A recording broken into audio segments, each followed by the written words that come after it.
Čaute, ja som Nano, dnes vás vítam pri mojom špeciál videu. Dnes vám chcem trochu zlepšiť náladu, tak vám poviem 5 vtipov. Príde starček na nádraží k pokladni a hovorí pokladničke: prosím si jeden lístok. A kde ho chcete? On natiahne ruku a povie sem do ruky. A druhý vtip: predsedkyňa vlády sa pýta ministra zdravotníctva: pán minister, kedy a ako zlepšíte zdravotníctvo? Pani predsedkyňa, zistil som, že zdravotníctvo bude na vysokej úrovni, keď všetci chorí dostanú porážku a tretí prídu dvaja kamaráti pred záverečnou do reštaurácie, že chcú večeru. Čašník im odpovie, že už majú len trocha ryže a 2 rezne, ale jeden je taký malý. Oni povedia: to nevadí, my sa podelíme.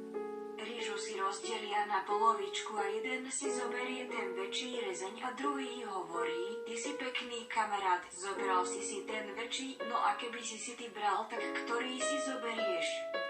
No ja by som si zobral ten menší. A čo si hubu otváraš, veď ho tam máš, a 4. rodičia odídu do divadla a nechajú doma 3-ročného, 2-ročného a 1-ročného syna.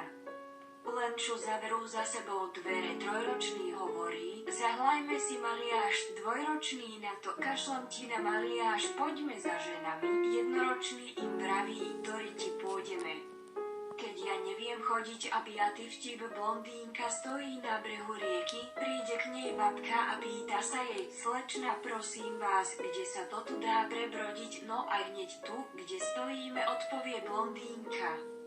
Babka vojde do rieky a celá zmizne pod vodou. Blondínka krúti hlavou a sama pre seba si vraví: to je zvláštne. Pred chvíľkou tadiaľ došli kačičky.